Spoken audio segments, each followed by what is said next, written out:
Talk shoes. Recorded live.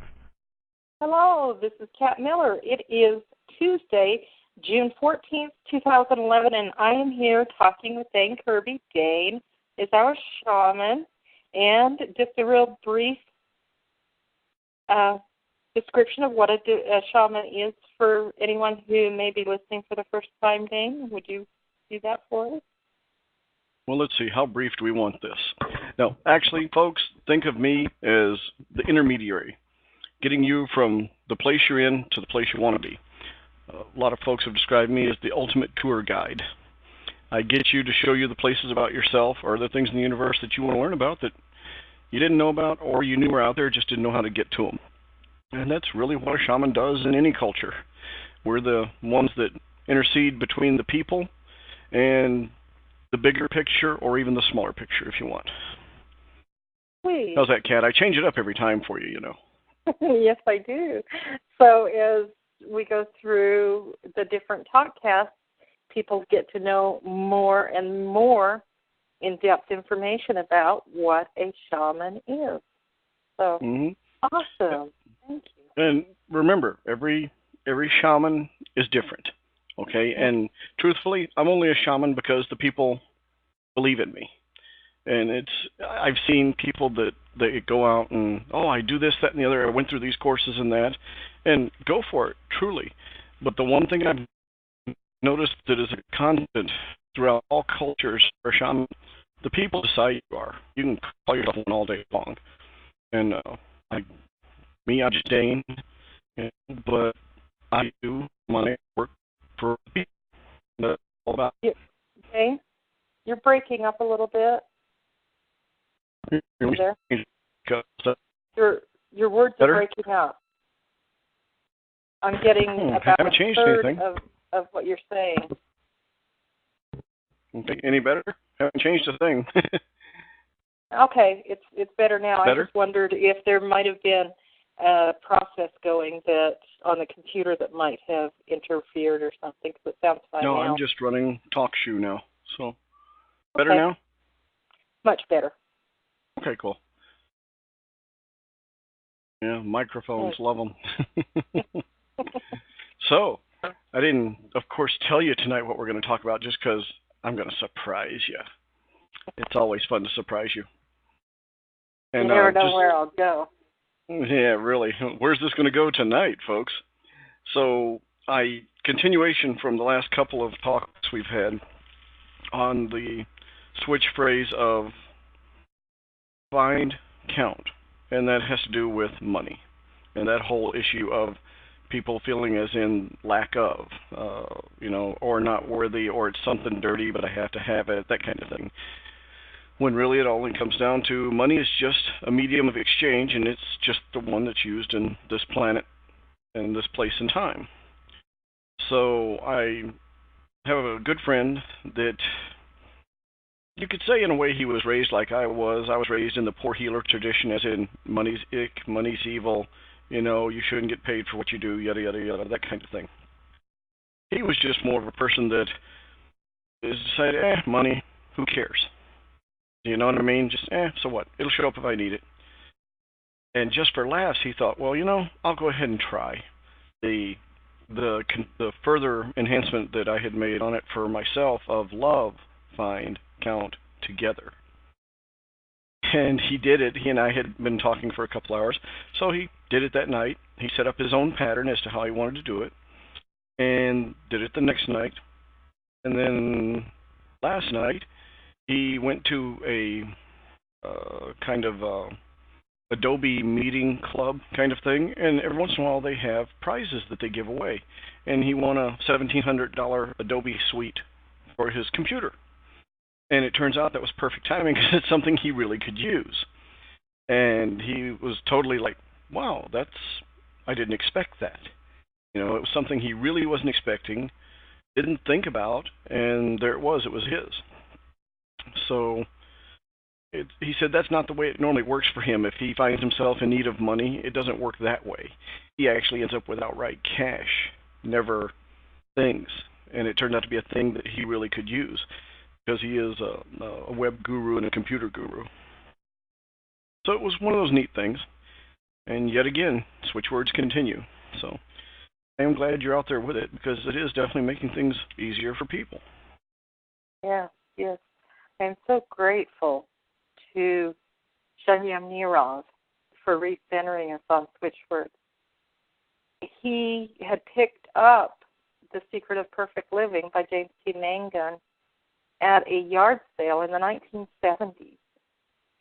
And he spent 30 years working with the switch words. And he told me that he had just seen that this was an amazing, magnificent technique to work with. And as The Secret of Perfect Living was out of print at the time, he thought, I need to save switch words.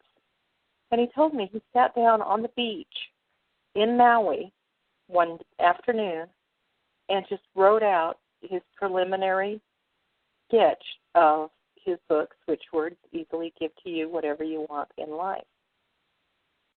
And he put all of the words that James T. Mangan had given us. He had those, well, not all of them. He didn't include everything Mangan gave us in his list.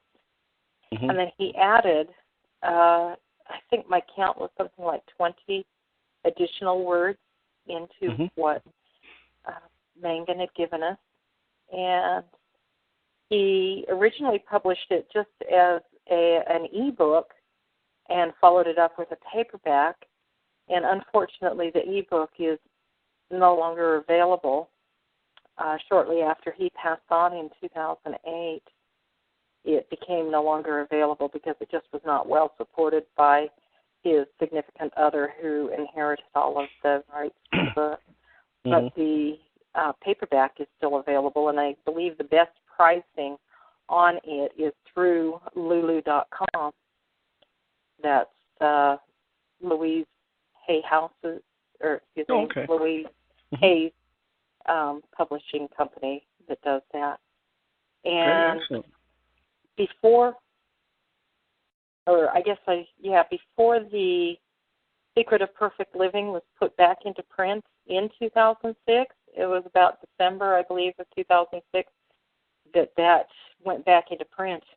But I searched before it went back into print, and Amazon.com was selling copies of that for close to $1,000. Oh, wow. That's how much Nerov's publishing his book brought Mangan's book back into the spotlight. And when his kin saw that the book was selling for so much, they went ahead and did a new run of publishing of it. And I think it's been maintained since then. And it was a great service that Nerov did by centering attention back on switch words and actually enriching the family of James T. Mangan by bringing attention back to his book.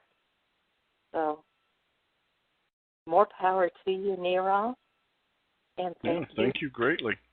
Yeah, thank you, Nerov. Thank you, Mangan, for bringing us switch words and for maintaining switch words. And so I have taken it upon myself to really be the caretaker of switch words since Nerov's passing.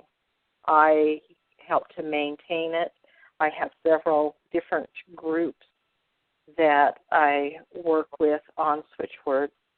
And, of course, I have the Blue Iris Learning Center, where as new information comes in, new switch words are defined, I keep that updated there. And so that's your most dynamic and active resource for switch words is blueiris.org, which is the Blue Iris Learning Center. And, of course, a lot of information there, totally free, the switch words, all of the new stuff, all of the stuff that came from Mangan and Nirav, all of those switch words are available to access there for free. And so, awesome, huh? Works for me, and I'm one of those fun-loving sorts that a lot of the things I do, I deal in serious situations, so I'm going to have fun to get people to lighten up, because if you let some of the seriousness go, it's much easier to change, get better, heal, whatever the case may be, de-stress. And so I will pick switch words, really, I'm just brand new at this, so I just do them as they come up, or a situation comes up, which in my case, it always will. And I will give somebody a switch word. They'll be coming up, like with the money thing lately. And so I will give them a phrase, and the people that do it so far every time have come back to me within a couple of days saying, "Would you believe this happened?" And I said, "Well, yes, I would." And they're stunned. Mm-hmm. So I like that. I thoroughly enjoy that. In a lot of ways, dear, you've made my life simpler for helping others, because Awesome. it's all about opening doors for people. And that's what I do. Show them that it's okay to open the door. Don't worry about it. The door's there. Go through the window if you want to, whatever it takes. And it's okay to close other doors, or to let them close. And switch words are just a really cool thing to put in there with it, just because they do deal directly with the subconscious, and at some level I'm still chasing down with the universe directly, and the hypnotist part of me really enjoys that as well. So I'm having a blast with them. James says he's a new user of switch words, but he's actually been using them for almost a year now. Well, give me another couple decades and I'll master it, right? I think he's got it down pretty good. Well, thank you, dear. Something we were talking about earlier today, when we were deciding to not decide what to do tonight, as our norm, and I had said that sleep was just one of those things that I haven't seen in a few days, which for me it's not a bad thing. It just tends to be the way I do things, especially if I'm doing long magic. And long magic basically is I set up a pattern. Resonance would actually be a more accurate word. Usually the totems will run the rhythm for me. A lot of times I'll do it myself and accompany it with them, but it runs continuously. Even while we're talking now, it's still running in the background for me at the subconscious level and other levels. And it's called long magic, is what a lot of people that do this tend to call it, because it takes time. It's not something I can just poof, wave my hands, do a few dances, and it's done. This is something that takes time, and you just continuously go with the vibration, alternating it depending on what your goal is to accomplish. And I got a new client Saturday night. Totally out of the blue. Didn't expect this one. Really did not expect this client at all. And I got her at 2 in the morning, and it turned out to be my 15-month-old daughter waking up howling to beat the band. She was having, well, a lot of parents will be familiar with this, a night terror, to where they're totally just, they're not aware of anything around them at all. They're locked into a zone, and they're screaming for all they're worth. They are scared. I've dealt with it for other folks and their children, but I had never been able to find out what truly was going on. And that's always been one of those things I'm like, man, I really would like to find an answer for this. I didn't expect it to be my own daughter. Not sure I'm real enthused about that. But as it happened, she just went off. Well, me automatically, the first thing I do, and those that are with me at all times do, the room's clear, the area's clear, there's nothing bad going on, okay? So I said, okay, let's focus on her. And Carrie picked her up and was holding on to her, and she was just going for it. She wasn't really aware of Carrie or of myself, anything like that. This went on for about 20, 30 minutes, 25 minutes actually. until she finally started coming down to being herself, and now she's just angry. Like, I can't believe this, So I started watching, and I immediately started a type of long magic, a resonance going, because I knew this was going to be deep, long, require a lot of focus, power, if you will, even that. And it turned out that pretty quickly I realized what had happened to her is she'd lost one of her connections with the universe. Now, we all have millions and millions of these connections. So you want to say that God's always with us, it's just sometimes we're not with God, because the universe doesn't turn its back on us, we turn our back on the universe, okay? So she had lost one of these connections, and out of these millions of connections, she was aware of it, and she was just livid that this happened. This was so shocking to her to cut off that source that she was connected to. And I'm thinking, but she has millions more of these connections. But to her, that was a connection to the universe that she just lost. Well, I started paying attention to other people and other children the next day, and even started looking at myself and found out this seems to be pretty normal. As we age, we do disconnect with the universe at that beautiful bonded level.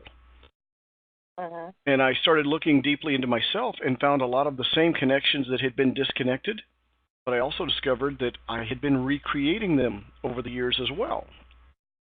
Would explain why the shamanic work works for me, why I am able to go out of body as easily as I do, why I am able to find answers out there in the universe or have them come to me. So I believe that I now have a reason for night terrors. I know what's going on. And I just found it amazing that one connection that really wasn't a big connection compared to others that she has with the universe was it severed, if you will. And it was of the universe's doing. It was basically like, okay, we're releasing you more and more into the physical world, and this is how it happens. Now, as people, I realize we can come back around to it, and also we don't have to let all the connections go. And again, like I'm saying, there are millions of these connections. So it's relative in a way. But for her, it was just horrendously scary that one of her connections to Mother, the Big Mother, the universe, disappeared. And I think about that going, wow, 15 months old, I could see where that would mess me up too. Now, I understand for my parents that I didn't have any of that growing up. But it is fairly common, and I've talked with other friends, and they're like, oh yeah, my kids had it. It happened with them and this and that. So I am still doing it, this form of long magic, to pay attention to what's going on. Now, Charlie Marie's fine. She's doing great. She's having a blast. But I have noticed since that day that she is even more here than she was. She's more physical now than she was. And she's loving it, having a blast. And it's amazing to see that this is just the order of the universe for us as humans. But that we also can rebuild those connections if we choose to. So learned a lot. Going to keep going at this.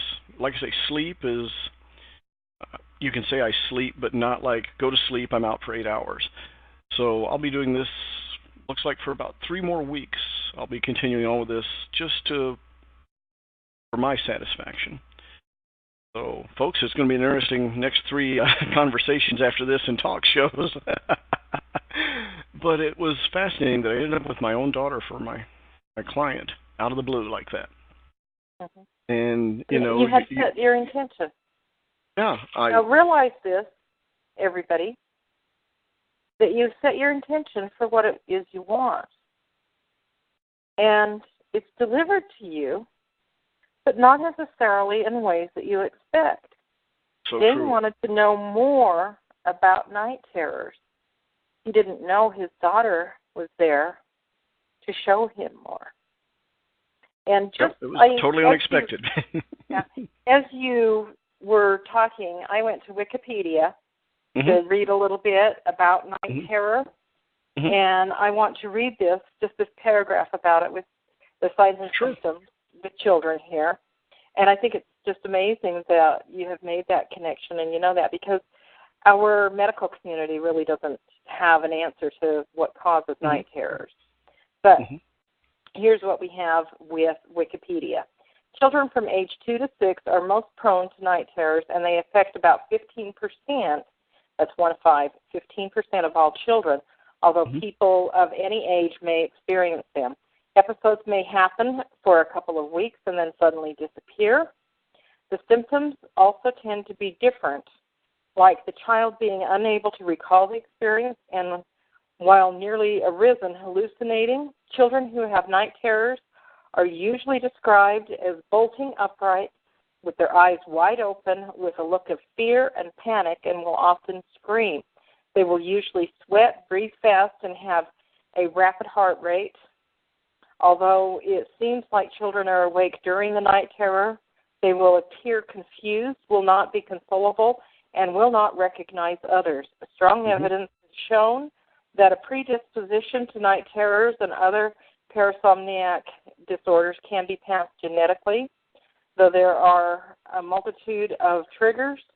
Emotional stress during the previous day and a high fever are thought to precipitate most episodes. Ensuring the right amount of sleep is an important factor.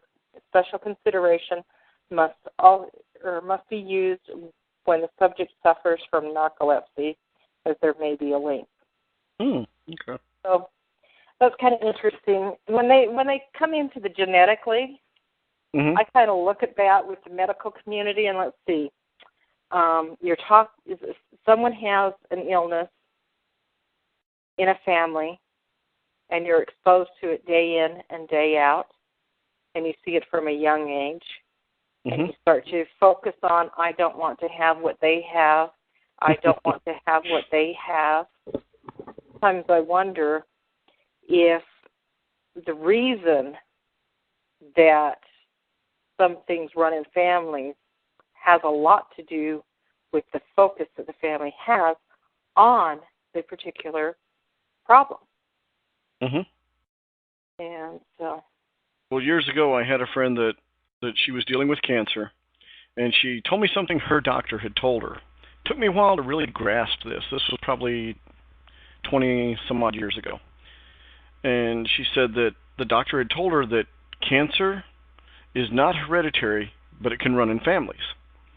And I'm like, what? And it took me a little bit, because she didn't quite understand it herself. He had just said that like he thought she would understand. And then she clarified it with him later, and we talked about it some more. And what he was trying to tell her is, you learn it. And in her case, she had a type of stomach cancer. And her mother had the same thing, and her grandmother had the same thing. Well, what he was telling her is like, look, there's no genetic component or anything like that we can tell. He says, basically, you learned how to eat your stress the same way they did. And this is how it shows up in your family. So it's not genetic, but it runs in families because it's a learned response. Exactly. And that was stunning in its scope. And that sent me in a whole different direction that I had never even bothered contemplating before. I just really hadn't thought of it that way in the world. And that changed everything I was doing at that time. That actually got me much more back into doing the shamanic work and things like that just because of that.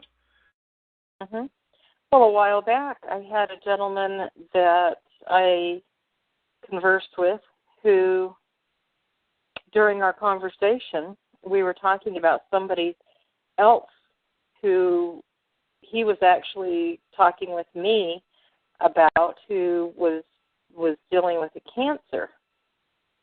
And he was wanting to have some tools to work to help clear that cancer.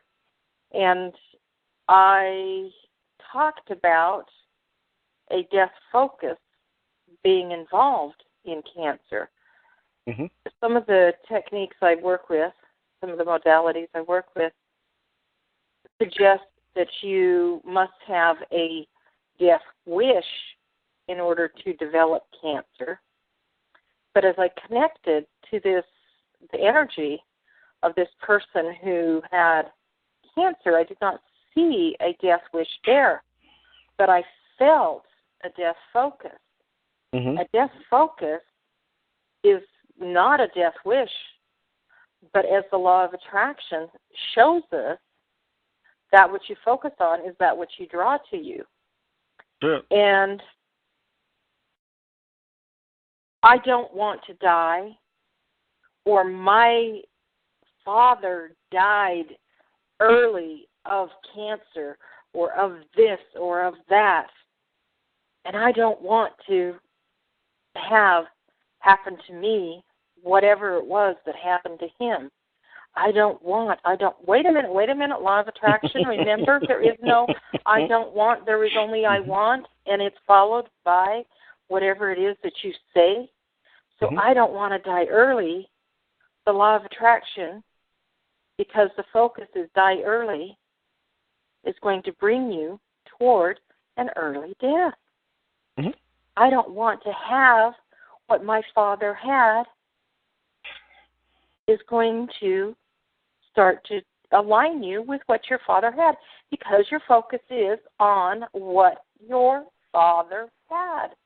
Yep, definitely. And the day after this discussion with this gentleman, I got an email from him telling me that during our conversation he had some real aha moments, because his father had died at a young age, and he was so afraid that he too would die at a young age. And he said that he had begun to have a lot of pains in his body and tightening. And after our conversation, he did some tapping with the emotional freedom technique, I believe that's the technique he used, on the focuses that he'd had. And he told me that that evening, when he went into work, he was in a place of happiness. He was exuding happiness. And he realized at the end of his shift that not once had he had a focus of, I don't want to die. Mm-hmm. And he said that that was a focus that he had for a very long time. Yeah. Don't want to die. And he said that he felt like he had clusters of something constricting in his chest. Mm-hmm. And they just left. They were just gone as he tapped about this feeling that he had about his focus that had been on not wanting to die.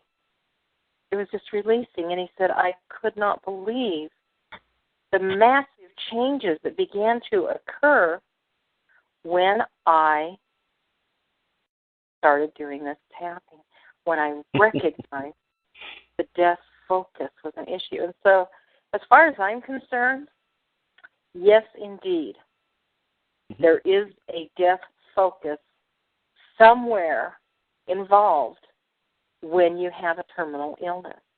Mm-hmm. Yeah. It doesn't have to be a death it may wish. not.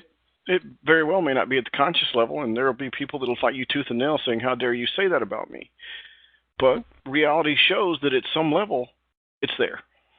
They don't. You don't recognize it, and it's not a death wish. See, these two techniques that were two that I first was introduced to as I came into the healing arena, and both of them said that you needed to have a death wish in order to have a terminal illness.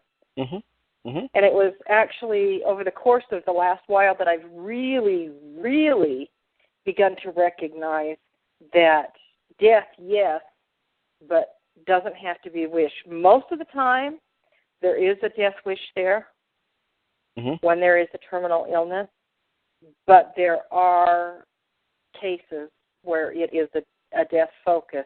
I don't want to die.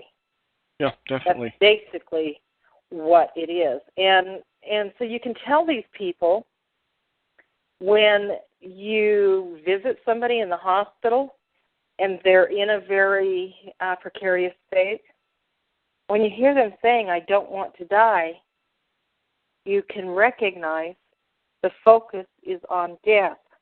Mm-hmm. And the best way to get that focus transmuted is to get them to start saying, I want to live. Mm-hmm. Leave the negatives out. Yeah.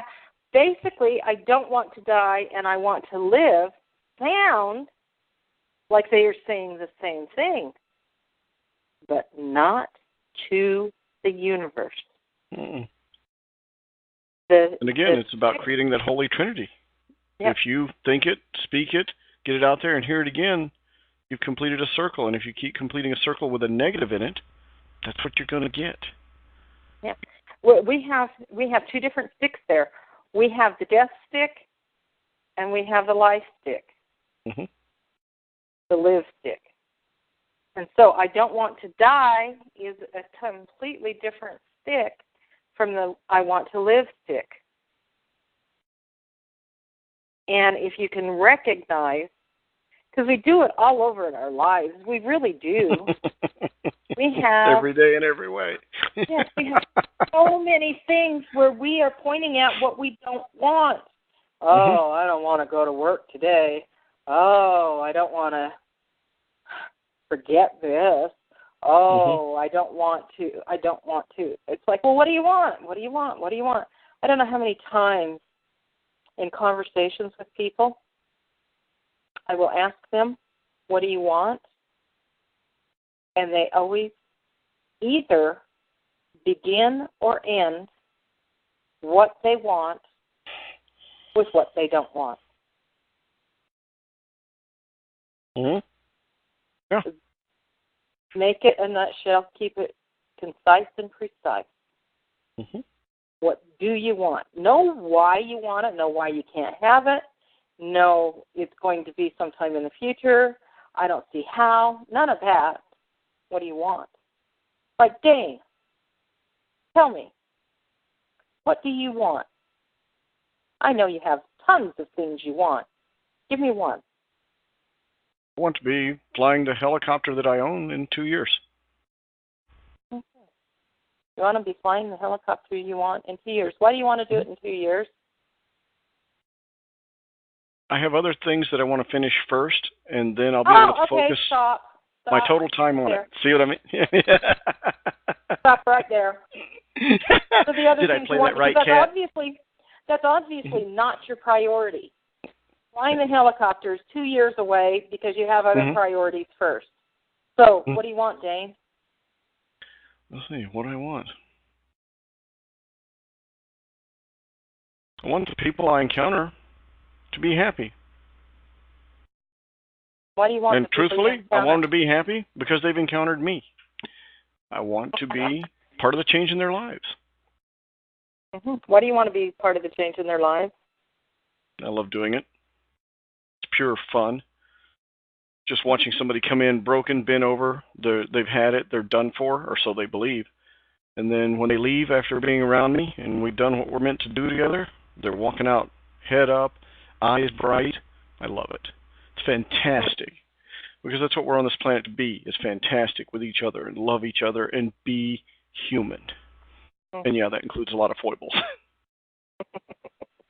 Well, it's kind of interesting. Somebody posted on one of the groups the other day something about a sage or I guess a guru or something where they were talking about in order to be in a level space, a space of continuous happiness, of continuous peace, you need to let go of both the top emotions, the excitement, the absolute joy, the blissfulness and all, as well as letting go of all of the very negative, the sorrow, the anger, the frustration.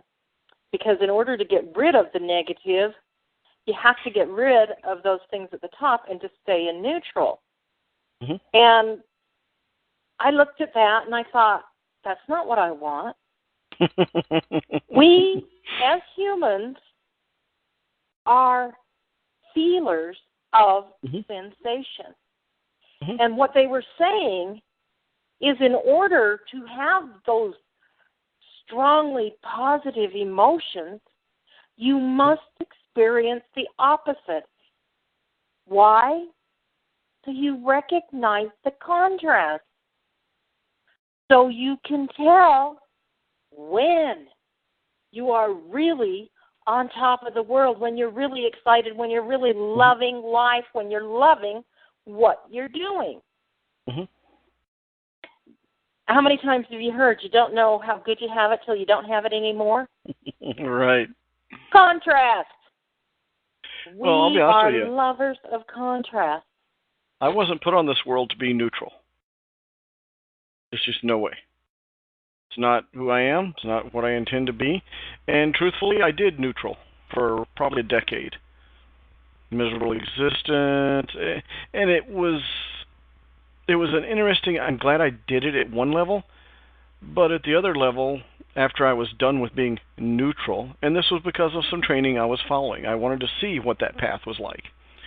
It's not me. To me, it was a waste of my time and my life, and it was a waste of all the other lives that I could affect positively and show them how to launch themselves to great heights and fill themselves with compassion. So for me, no, the neutral thing doesn't even click for me. So, yeah. And for most people, they're already looking at their life like it's not clicking. It's neutral.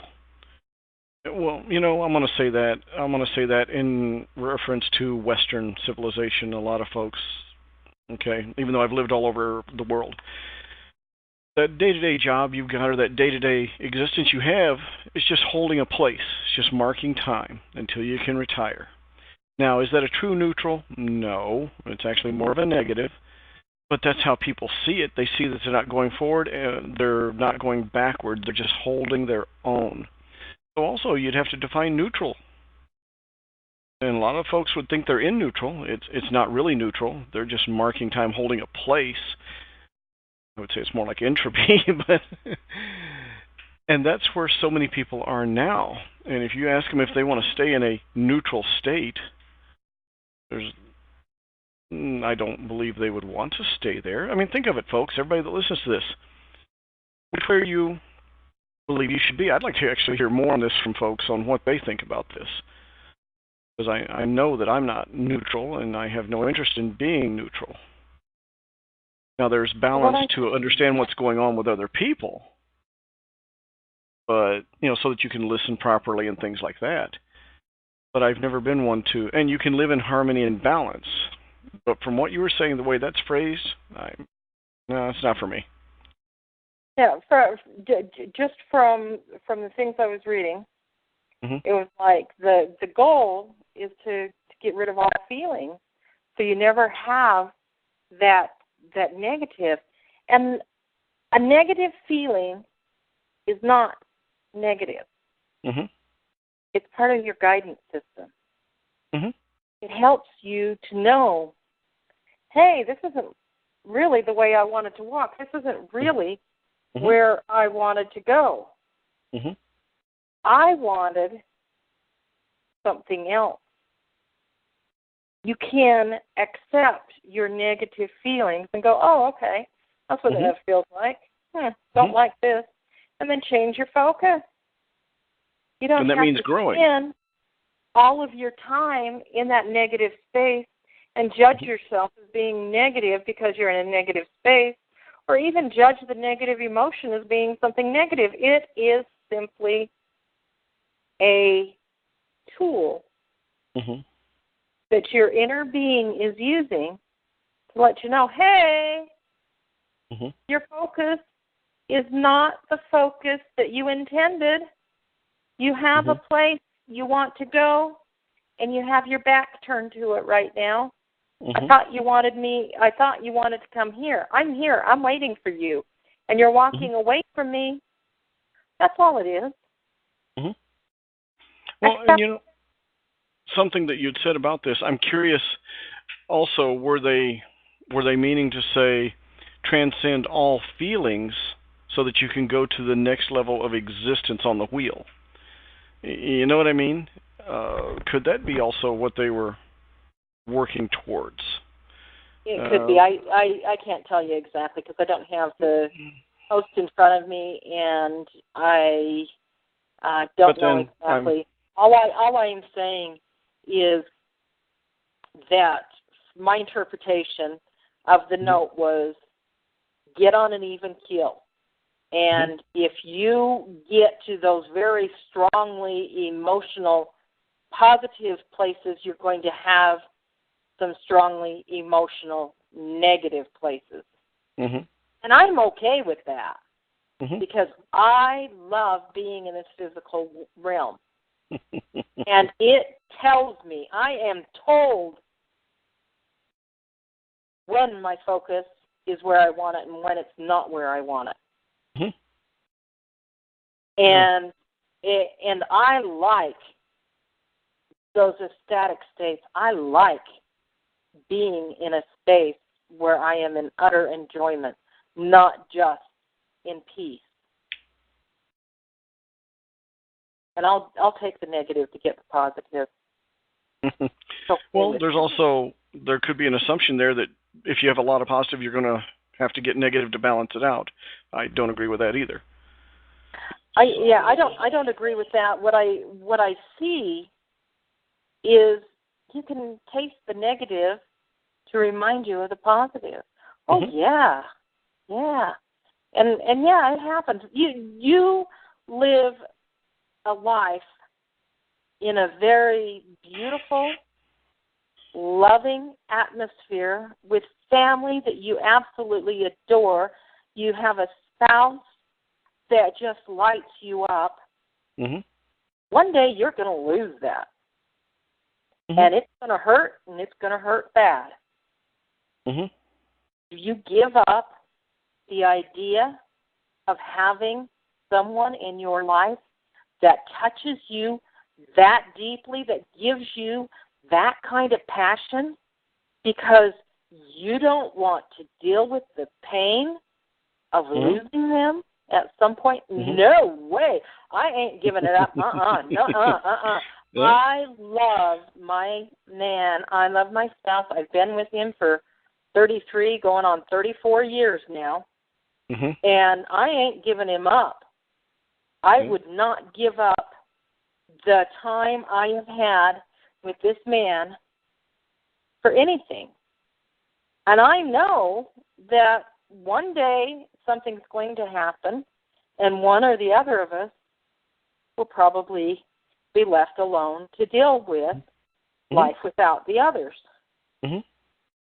And I'm okay with that because my life is such as it is right now because he's here, because he's mine.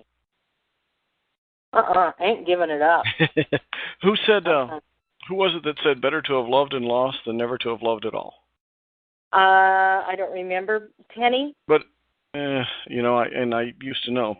Time to go back for more education. So, but that to me is where I live.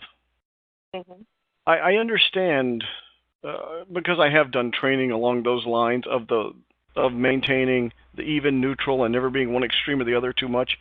I've gone through a lot of that training, and I've done it, and it's not me, is what it came down to. For other people, I think it's perfect. But for me, no. I want to burn so brightly. I want to live, smell, breathe, eat it up, all this beautiful life. And that means other stuff comes with it that I don't like. Well, guess what? That means I get a chance to grow. And that's what it is for me. So, and that's where I am. I'm all about breathing that fire, living that love, squeezing that beautiful wife, nuzzling my kid.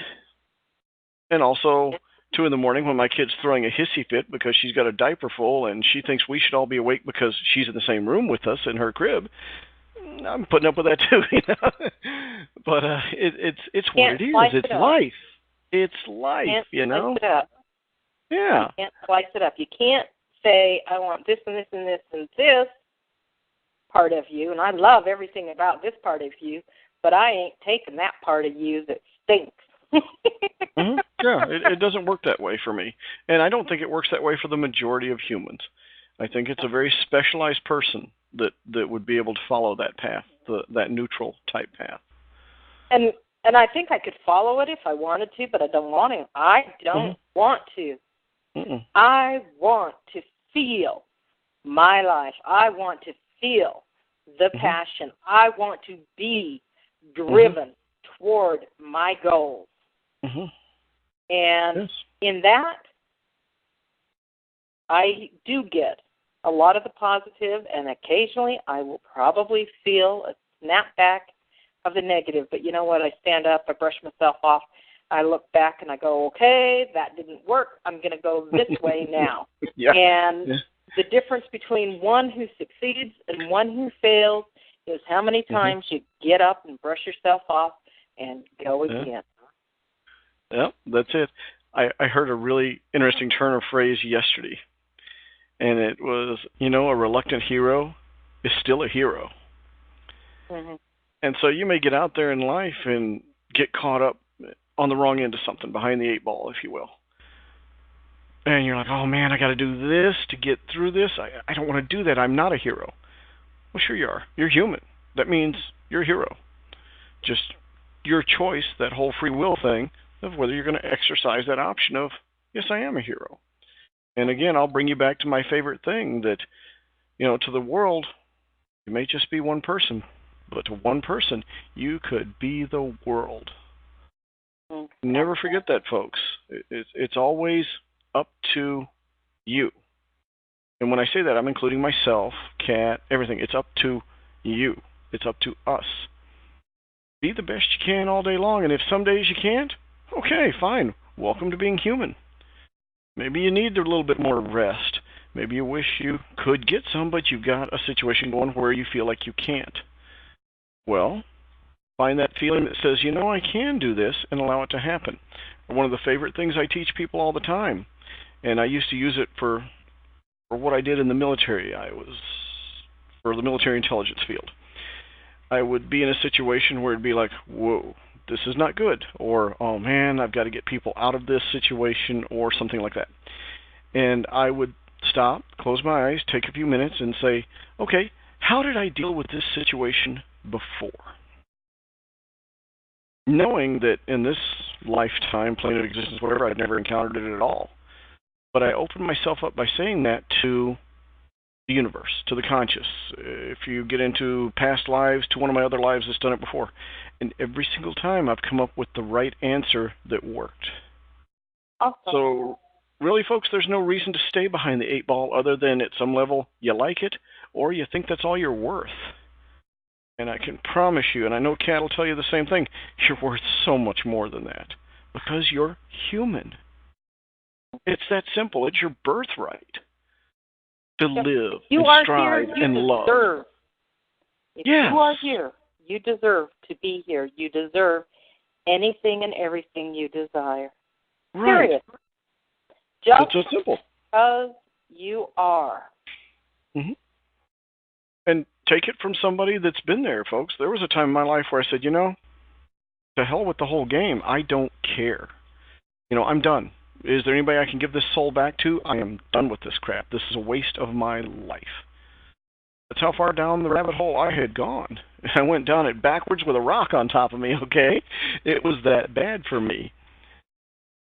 Then there came the day when just a person turned out to be really a janitor, actually, in all intents and purposes, kind of like the movies you see where the janitor in the school knows everything, right?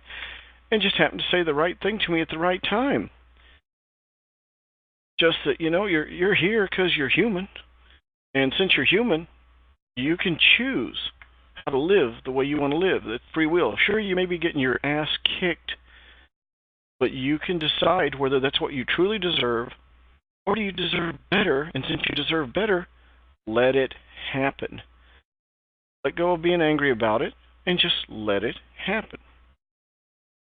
Wow. Can't change what is. Yeah. Can't change what is, so accept it and move on. And, a lot of times we talk about take an active position and go for it. But also the other end of that is sometimes you just have to let the good things happen. Quit chasing them down. Quit trying to force it. Set your intention, tell the universe, and go on about it. Just go on about your business. That's it. It is getting fairly long here, and I was thinking that it might be a good time to start closing down today's podcast. And we were having fun. Well, yeah, I know. We always do. Yep. But it's really true. Mm-hmm. What is you can't change it. You need to have some of the negative, so you really, really do recognize the positive. What a drab world it would be if everything was just totally calm and peaceful. You wouldn't have surfers. Mm-hmm. You wouldn't have races such as the stock car racing and the C500 and that sort of thing. You wouldn't have any kind of sports because those are highly emotional. You have teams pitted against each other.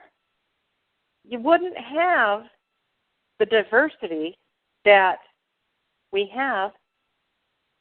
It would be drab. Wow, can you imagine a world without cowboys? No. No. A world without rainstorms? Oh, and thunder and lightning and Because those are not peaceful and calm. But they sure do cause change, don't they? Yes, they do. And do you see how everything blooms to life after a beautiful thunderstorm, and the ozone and the rain, and the frogs come alive? Yes, indeed, especially down here in Tucson. Oh yeah, you see that all the time in Tucson, don't you? Yeah, you have those rainstorms come in when monsoon. We're just about to start into monsoon season. And you get those heavy rains. I mean, it's like I've had times when it sounded like my house was under a waterfall. After the rain, you go outside and you got frogs everywhere. Where on earth have they been? I guess they've been hibernating under the soil or something, waiting for the water to come back. I don't know. You don't touch those frogs, toads in the desert. They usually are poisonous to the touch. But they sure come out in droves when it's wet, when the rain comes. So. Another life's mystery. Where did they come from, you know? Wouldn't have seen it without that storm, you know? Yeah. So shaking things up can make life better. You know, personally, don't live in life. I don't know that I want to live in life where every day something majorly is being shaken up. I did that for a while. No, I don't want to do that. But I sure as heck do want to enjoy the beauty of life, but also understanding that there's times you're going to catch it.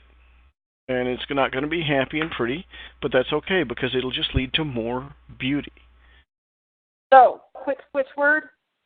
When you're in a situation that you don't like, when everything is upside down, when you feel like the world is crashing in on around you, turn the upsets into an uplift with the switch word ELATE.